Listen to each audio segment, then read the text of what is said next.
تو 1000 سال تک اور دھوکایا گیا جہنم کی آگ کو، پھر وہ سرخ ہو گئی۔ اے میرے پیارے مسلمانوں، 3000 سال تک جہنم کی آگ کو دھوکایا گیا ہے، دہکایا گیا ہے۔ جہنم کی آگ اس وقت کالی ہے، اور جہنم کی آگ کا لگانا تو سمجھ میں آتا ہے کہ میرے رب نے جہنم کی آگ کو لگایا ہے، اس کو میرے نبی نے بجھایا کیسے ہے؟ یہی سوال ذہن میں گردش کر رہا تھا۔ یہی سوال ڈاکٹروں سے پوچھا، کوئی جواب نہیں ملا۔ انجینئروں سے پوچھا، کوئی جواب نہیں ملا۔ پروفیسروں سے پوچھا، کوئی جواب نہیں ملا۔ امریکہ کے سائنسدانوں سے پوچھا، کوئی جواب نہیں ملا۔ بڑے بڑے فلاسفہ سے پوچھا کہ ذرا یہ تو بتاؤ کہ جہنم کی آگ کا لگانا تو سمجھ میں آتا ہے، لیکن اس کا بجھانا سمجھ میں نہیں آتا ہے۔ یہ سوال ذہن میں گردش کر رہا تھا کہ جہنم کی آگ کو کیسے بجھایا گیا ہے؟ تو ذہن نے میرے یامری کی اور کہا اس سوال کو لے کر کے کہیں اور مت جا، بریلی کی سرزمین پہ چلا جا اور اعلیٰ حضرت کی بارگاہ میں چلا جا۔ ایمان عشق و محبت کی بارگاہ میں کون اعلیٰ حضرت ہے؟ وہ اعلیٰ حضرت کہ جو فلاسفہ سے کھل نہ سکا، جو دانشوروں سے حل نہ ہوا، اس مسئلے کو اعلیٰ حضرت نے حل کر دیا چند اشاروں میں۔ کون اعلیٰ حضرت ہے؟ وہ اعلیٰ حضرت ہے کہ مانا عرب نے تجھ کو یہ گانا گایا، عجم نے تیرا ترانہ، مانے ہے تجھ کو سارا زمانہ، حامی سنت اعلیٰ۔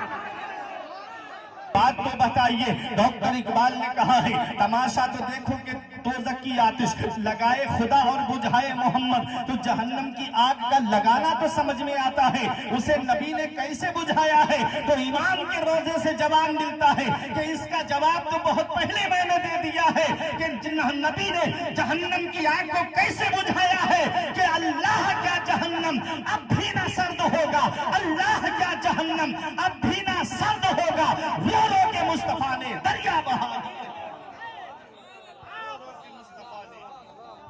دریا بہا دیے ہیں، رو رو کے مصطفیٰ نے دریا بہا دیے ہیں۔ ان کی مہک نے دل کے غنچے کھلا دیے ہیں، جس راہ چل گئے ہیں کوچے بسا دیے ہیں، جس راہ چل گئے ہیں کوچے بسا دیے ہیں۔ محبت سے درود پاک پڑھی، اللہم صلی اللہ زہرا رضی اللہ تعالی عنہما کے درمیان تھی۔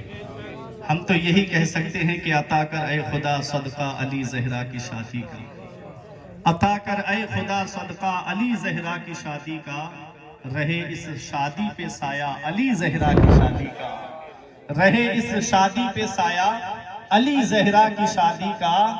نظر آتے ہیں جو چاروں طرف سید زمانے میں، نظر آتے ہیں جو چاروں طرف سید زمانے میں، یہ کس کا صدقہ ہے؟ خواجہ بلاتے ہیں تو یہ محفل تو خواجہ غریب نواز کے نانا کی ہے، تو اس میں بھی تو وہی آئے گا جسے مدینے والے مصطفیٰ بلائیں گے، جسے میرا رب پسند فرمائے گا وہ اس محفل میں آئے گا۔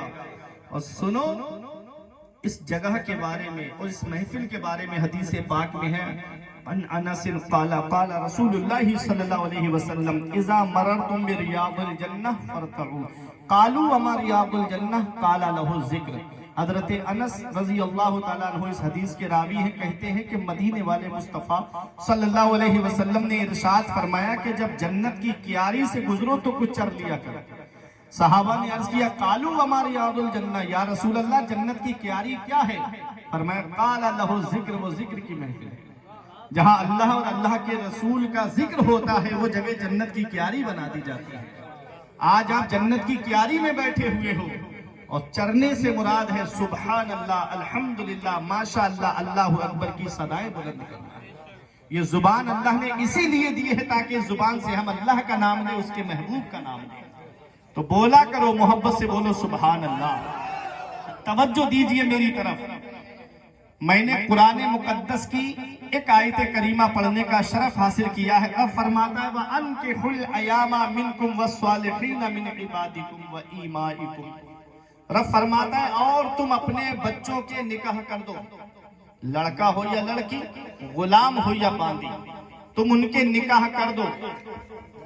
إِن يَكُونُوا فُقَرَاءَ، اگر وہ غریب ہیں، یغنیہم اللہ من فضلی، تو اللہ تعالیٰ اپنے فضل سے ان کو مالدار کر دے۔ واللہ واسع علیم، اللہ وسعت والا جاننے والا ہے۔ اس آیت کریمہ میں ان لوگوں کے لیے پیغام ہے کہ لڑکا اور لڑکی دونوں کی عمر ہو جاتی ہے، ان سے کہا جائے تم اپنے بچوں کی شادی کیوں نہیں کرتے، تو کوئی پڑھائی کا بہانہ کرتا ہے، کوئی بزنس کا بہانہ کرتا ہے، کوئی کاروبار کا بہانہ کرتا ہے، کوئی کہتا ہے میرا بچہ انٹر کر رہا ہے ابھی BA کر لے، کوئی کہتا ہے کہ میرا بچہ ابھی اپنے پیروں پہ کھڑا ہو جائے، اس نے تعلیم حاصل کر لی ہے، اس کی نوکری لگ جائے، اس کی جاب لگ جائے۔ وہ جتنے گناہ کرے گا اس دوران، لڑکا لڑکی کے بالغ ہونے کے بعد اگر معاذ اللہ ان سے کوئی گناہ سرزد ہو جائے تو اس کا گناہ ان دونوں کو تو ملے گا ہی، اس کی سزا تو انہیں ملے گی ہی، لیکن اس کی سزا ان کے ماں باپ کو بھی ملے گی، کیونکہ تم نے اپنے بچوں کا نکاح وقت پہ کیوں نہیں کیا۔ آج مجھے بھوک لگی ہے، میں اپنے پیٹ کی بھوک مٹانے کے لیے چاہے مجھے کہیں سے بھی کھانا حاصل کرنا پڑے یا بھوک مٹانے کی چیز حاصل کرنا پڑے، میں مٹاؤں گا۔ رب فرماتا ہے تم اپنے بچوں کے نکاح کر دو، لڑکا ہو یا لڑکی، غلام ہو یا باندی۔ اس آیت میں ہے کہ شادی شدہ ہو یا غیر شادی شدہ ہو ان کے نکاح کر دو۔ شادی شدہ کا مطلب یہ ہے جیسے کسی لڑکی کی شادی کی، اس کے شوہر کا انتقال ہو۔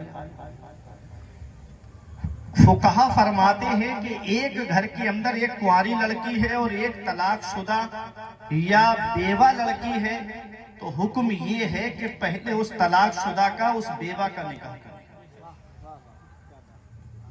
یہ شریعت کا حکم ہے۔ جو نکاح کی استطاعت نہیں رکھتا ہے اس کو چاہیے کہ وہ روزہ رکھے، کیونکہ روزہ شہوت کو توڑ دیتا ہے، روزہ شہوت کو توڑ دیتا ہے۔ اے میرے عزیزوں، پیغمبر اسلام نے کیا فرمایا؟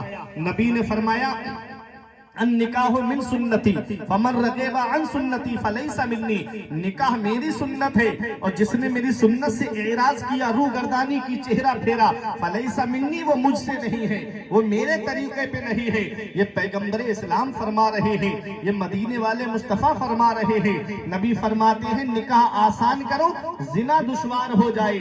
آج نکاح مہنگا ہوتا جا رہا ہے، آج نکاح اتنا مہنگا ہوتا جا رہا ہے کہ گھروں کے اندر اگر کسی کی 3-4 بیٹیاں ہیں، اس غریب کو رات میں نیند نہیں آتی ہے، آنکھوں سے آنسو نکلتے ہیں، رات میں اٹھ کر کے بوڑھا روتا ہے، کہاں سے بچیوں کے لیے اتنا سامان اکھٹا کروں، کہاں سے اتنا جہیز لے کر کے آؤں، کہاں سے منگنی کے لیے پیسہ جمع کروں، کہاں سے دکھنور کے نام پہ پیسہ جمع کروں۔ اللہ اکبر، پہلی بار لڑکی کو دیکھنے آتے ہیں تب 10-12 لوگ آتے ہیں، کہاں سے 400 روپے کی مزدوری کرنے والا، آٹو رکشہ چلا کے بچوں کا پیٹ بھرنے والا، دوسروں کے گھروں میں مزدوری کرنے والا، 400-500 روپے کما کر کے لا کر کے گھر کا خرچہ بھی اسی میں ہے، وہیں بچیوں کے شادی کے لیے جوڑنا بھی اسی میں ہے۔ کہاں سے اتنے پیسے لا کر کے جمع کرے جو اپنی بچیوں کے ہاتھ پیلے کر سکے؟ وہ بچیاں رات میں اپنے باپ کا رونا دیکھتی ہیں، وہ بچیاں رات میں اپنی ماں کے آنسو دیکھتی ہیں۔ اے لوگوں، کیا پیغمبر اسلام کو اس کی تکلیف نہیں پہنچتی ہوگی جب مسلم بیٹیاں بستر پہ آنسو بہاتی ہوں گی، جب مسلم بیٹیاں بستر پہ روتی ہوں گی؟ تو میرے نبی کو کیا تکلیف نہیں پہنچتی ہوگی؟ ارے میرا پیغمبر تو وہ ہے کہ جنگ بدر میں جب 70 قیدی گرفتار کر کے لائے گئے، کوئی جیل نہیں تھی مسلمانوں کی، مسجد نبوی کے صحن میں لٹا دیا گیا، سگے چچا حضرت عباس بھی ان میں موجود تھے، ان کے بند کس کے بندے ہوئے تھے۔ پیغمبر اسلام تھوڑی دیر آرام کے لیے لیٹے، ان کے کرہنے کی، رونے کی آواز جب نبی کے مقدس کانوں میں پہنچی تو آقا باہر تشریف لائے، ارشاد فرمائے میرے صحابہ ان کے بند کھول دو، ان کے کرہانے سے مجھے تکلیف پہنچ رہی ہے، ان کے کرہانے سے مجھے تکلیف پہنچ رہی ہے۔ اللہ اکبر، وہ میرا پیغمبر جو کافروں کا رونا نہ دیکھے، وہ میرا پیغمبر جو کافروں کا کرہانا نہ دیکھے۔ ذرا دیکھو وہ پیغمبر، مدینے والے مصطفیٰ کی ذرا شان تو دیکھیے۔ آج اگر ہمارے اوپر کوئی ظلم کر دے ہم اس سے بدلہ لیتے ہیں، آج ہمیں کوئی گالی دے دے ہم اس سے بدلہ لینے کی کوشش کرتے ہیں، آج ہمیں کوئی ستائے تو ہم اس سے بدلہ لینے کی کوشش کرتے ہیں، اور اتفاق سے اگر وہ پاور میں آ جائے تب تو چن چن کے ان لوگوں کو تلاش کرتا ہے جس نے اس کو ستایا ہے، جس نے اس پر ظلم کیا ہے۔ قربان جاؤ اپنے نبی کی عظمت پر، قربان جاؤ مدینے والے مصطفیٰ کی شان پر، قربان جاؤ اپنے نبی کے مقام و مرتبے پر کہ پیغمبر اسلام نے، یہ وہی مکہ ہے جہاں سے نبی کو چین کی سانس لینے نہیں دیا، یہ وہی مکہ ہے جہاں پیغمبر اسلام کو تبلیغ کرنے کے لیے جب آقا طائف کے میدان میں گئے تو نبی پہ